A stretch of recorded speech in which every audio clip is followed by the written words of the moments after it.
안녕하세요. 최근에 많이 올라가지고 지금 이제 밸류에이션이나 가격 수준이 부담스럽기는 하지만 앞으로도 이쪽에 우리한테 이제 많은 기회를 줄 분야인 인터넷 웹 서비스 이쪽 분야에 대해서 투자하실 때 아주 기초적으로 알고 계시면 좋은 상식들, 그러니까 아주 기초적인 지식에 대해서 오늘 조금 말씀을 드려볼까 합니다. 특히 네이버나 카카오 아니면 구글이나 이런 회사들에 투자하시는 분들이 알면 좋을 것 같고요. 오늘 영상은 진짜 그냥 수박 겉핥기식이라서 실제 인프라나 투입되는 그 인력들 이런 구성은 회사마다 팀마다 다 제가 말씀드리는 거하고는 다를 거고요. 그리고 실제로는 제가 말씀드리는 것보다는 훨씬 복잡합니다. 기술도 훨씬 복잡하고 인프라나 그 인력들 투입하는 것도 되게 복잡하거든요. 그런데 웹 서비스라는 거는 큰 틀에서는 제가 말씀드린 큰 틀로 움직이긴 하기 때문에 아마 이 정도 수준만 알고 계셔도 투자하는 데 많은 도움이 되실 거라고 생각을 합니다. 하나 당부드리고 싶은 거는 이번 영상은 지금 실무를 하고 계신 분들이나 아니면 전공자분들은 어차피 다 아시는 내용일 거기 때문에 안 보시는 걸 추천드립니다. 어차피 다 알고 계시는 걸 뭐 뻔히 보시면 시간 낭비이실 것 같고요. 이제 이번 영상은 비전공자분들, 이제 이쪽에 대해서 좀 기술적으로 갈증이 있으신 분들이 얇게라도 좀 이해하실 수 있게 만든 자료거든요. 그리고 또 실제로 실무하시거나 전공하신 분들이 보시면 저거는 뭐 우리 회사랑 구성이 다른데 우리는 저렇게 안 하는데 이렇게 이제 생각이 드실 수도 있어요. 제가 아까 말씀드렸지만 회사마다 다 달라요. 이렇게 인프라 구성이나 뭐 사용하는 기술이 다 다르기 때문에 혹시 그런 게 보이시더라도 좀 양해를 부탁드립니다. 지금 여러분들이 이제 제 유튜브 영상을 컴퓨터 또는 스마트폰 아니면은 태블릿 같은 걸로 보고 계시잖아요. 아니면은 뭐 컴퓨터나 스마트폰으로 연결한 TV로 보고 계시거나 이제 그런 것들을 다 저희가 클라이언트라고 부릅니다. 그리고 여러분 서버 당연히 아시죠? 서버. 그래서 실제로는 이 웹 서비스나 앱이나 모바일 웹 같은 게 작동하는 방식은 되게 간단해요. 큰 틀에서는. 물론 깊게 들어가면은 뭐 이제 좀 복잡하지만 큰 틀에서는 이렇게 작동을 합니다. 그러니까 클라이언트, 저희가 사용하는 스마트폰이나 컴퓨터에서 서버 쪽에 요청을 해요. 예를 들면은 저희가 네이버에다가 검색어 뭐 대한민국을 쳤을 때 엔터를 누르죠. 그러면은 네이버 서버에 대한민국이라는 키워드를 검색해 달라고 요청을 하는 거죠. 그러면은 서버에서 어떻게 그걸 잘 처리를 해서 그 결과 값을 다시 응답을 해줍니다. 저희한테. 되게 간단하죠. 클라이언트에서 요청을 하고 서버에서 응답을 하고 이렇게 서로 자료를 주고받으면서 서비스가 운영이 되고 있습니다. 간단하지 않습니까? 이제 서비스를 요청하고 응답을 받을 때 이게 뭔가 우리가 한국어로 대화를 하듯이 이 서버와 클라이언트도 서로 간에 이제 알아먹을 수 있는 언어가 필요하잖아요.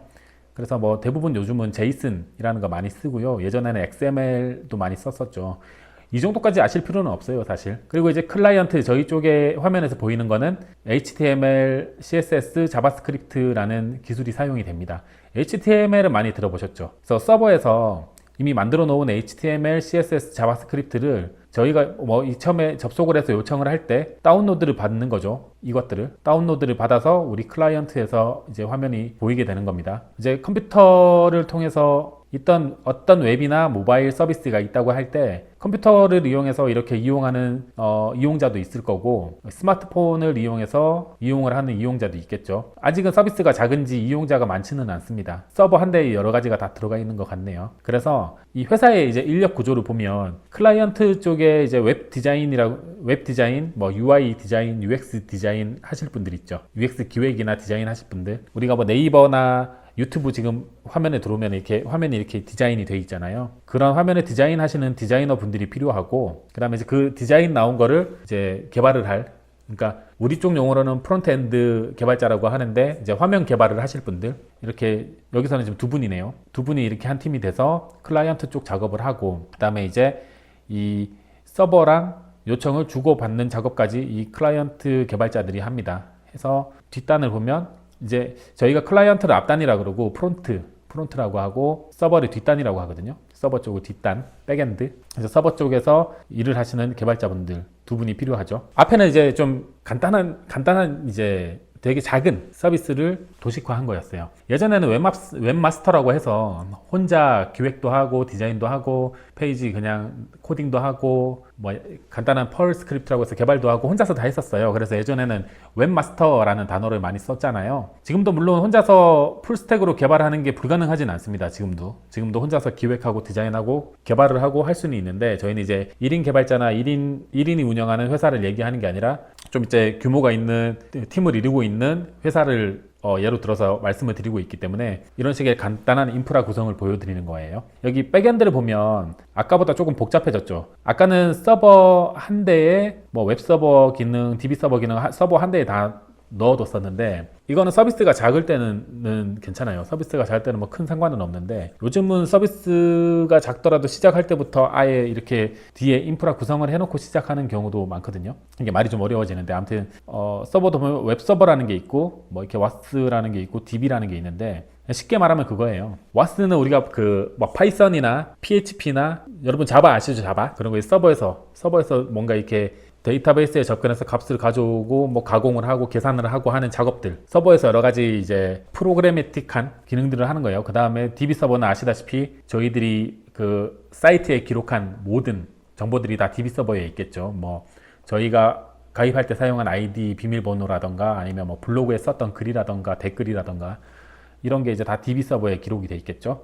그리고 웹서버는 이제 클라이언트랑 통신을 합니다. 이제 웹서버에는 이제 HTML이나 뭐 이미지 파일이나 이런 스태틱한 파일들도 있을 거고요. 와스에서 가공된 API 같은 것들도 있겠죠. API를 통해서 이제 클라이언트랑 통신을 하는 이런 간단한 구조입니다.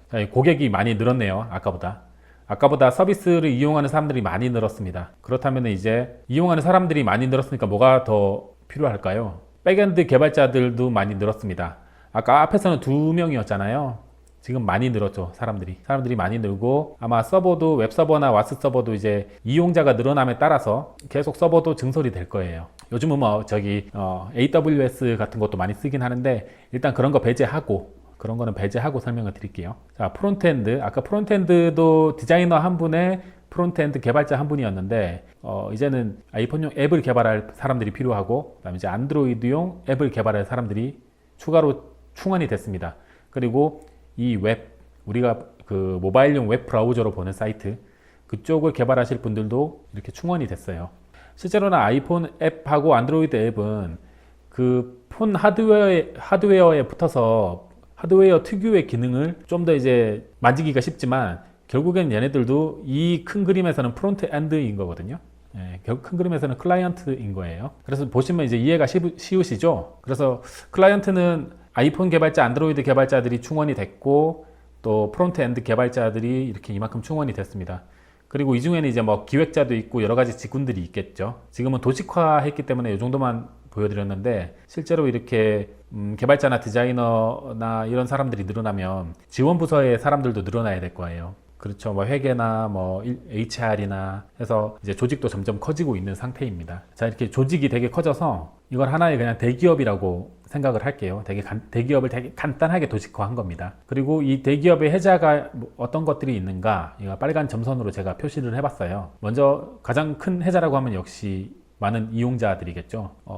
웹 서비스나 모바일 서비스나 앱이나 뭐 가타부타 얘기가 많이 나오지만, 역시나 이 온라인 비즈니스는 트래픽이 왕이거든요. 제가 생각할 땐 그렇습니다. 트래픽이 왕이에요. 그래서 이 많은 이용자를 보유하고 있다, 이거 자체가 혜자인 거죠. 그렇다면 이 많은 이용자를 보유하고 있다는 게 어떤 의미냐? 일단은 브랜드 가치가 있는 거죠. 그 다음에 대규모 트래픽이 있으니까 또 대규모 수익이 따라오겠죠. 예를 들면 네이버, 카카오톡, 구글 같은 경우에는 이게 다 갖고 있잖아요. 그렇죠? 브랜드 가치가 있고, 그다음에 대규모 트래픽이 있으니까 대규모 수익이 따라오고. 예를 들면 제가 최근에 이제 자료를 리서치를 한 건데, MAU라고 하면은 그 월간 순 방문자라고 하는 건데요. 카카오톡의 MAU가 얼마냐라고 하면은 카카오톡을 한 달 동안 사용하는 순수 이용자가 몇 명이냐 하는 거예요. 그래서 뽑아보면 카카오톡의 MAU는 3,600만 명이고요. 네이버의 MAU는 3,100만 명, 유튜브의 MAU는 20억 명입니다. 그 대기업이 된 이 웹서비스 회사의 혜자가 뭐가 있을까 하면은 역시나 이 데이터죠, 데이터. 구글이 수십 년 동안 쌓아온 방대한 서비스들을 통해서 이렇게 수집한 데이터.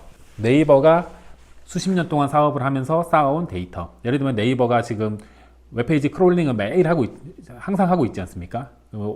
그 수집한 수많은 웹페이지들도 다 네이버의 자산인 거죠. 그 다음에 네이버 블로그 카페에서 활동하는 그 수많은 사람들의 포스팅이나 댓글, 그 네이버 쇼핑을 통해서 쇼핑을 하는 사람들의 수많은 데이터, 그게 다 이 네이버 DB 서버에 기록이 되어 있습니다. 어마어마한 양일 거고요. 이게 신규로 서비스 시장에 진입하는 사람들이 넘볼 수 없는 엄청난 혜자인 거죠. 그리고 조금 더 큰 관점에서 보면 이 인프라 자체가 거대한 혜자인 거죠. 인프라는 여러 가지가 있을 텐데요. 우선은 퍼뜩 생각나는 거는 데이터 센터입니다. 지금 뭐 페이스북, 구글, 네이버 같은 회사들이 다 데이터 센터를 자체적으로 갖고 있잖아요. 이게 이제 자본력으로 압도를 해버리는 겁니다, 이거. 그러니까 한번 이제 이렇게 이용자들을 모아놓고 한번 이제 자본력이 쌓이기 시작하니까 데이터 센터라고 하는 어마어마한 혜자를 쌓아버린 거죠. 자기네들이 땅 사서 거기 서버를 가득 채우고 자체적으로 거기서 발전기도 돌리고 그 안에 데이터를 쌓고 있는, 그리고 그거를 운영하고 관리하는 노하우도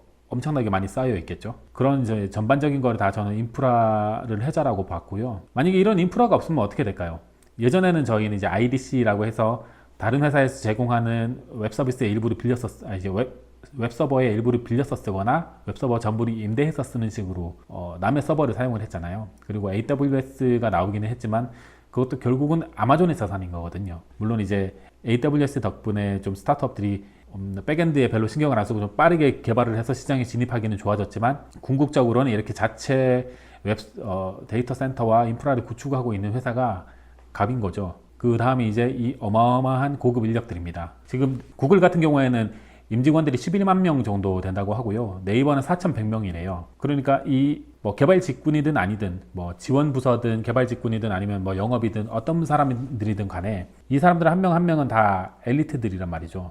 엘리트들이고 비싼 사람들이에요. 이 한 사람 한 사람한테 들어가는 평균 연봉이 7천만 원이라고만 잡아도 직원이 4,000명이고 직원이 11만 명이면 한 달에 들어가는 비용이 어느 정도인지 상상이 가십니까? 그래서 이 어마어마한 고급 인력들을 보유하고 있는 것 자체가 또 엄청난 대기업 웹서비스, 모바일 앱 서비스를 운영하는 회사들의 혜자인 거죠. 그래서 이 전체적으로 회사들을 묶어보면 이 대기업 하나가 갖고 있는 다 유무형의 자산들, 그 다음에 사회에 미치는 영향력, 정치적인 권력도 있겠죠, 물론.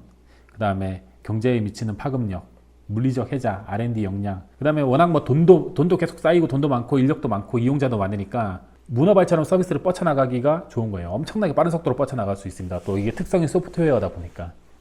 그래서 이 모든 것들이 다 시간이 가면 갈수록 엄청나게 빨리 커지고 단단해지는 혜자가 돼버리는 거죠. 그래서 구글이나 네이버 같은 회사들이 잘 안 무너지는 겁니다. 자, 그렇다면은 이미 클 대로 커버린 빅테크 회사에 마음 편하게 투자하겠다 하시는 분들도 계세요. 그렇지만은 시총 1경짜리 회사가 100배 주식이 되려면 시총 100경이 돼야 되고, 시총 100조짜리 회사가 10배고 가면은 1000조예요.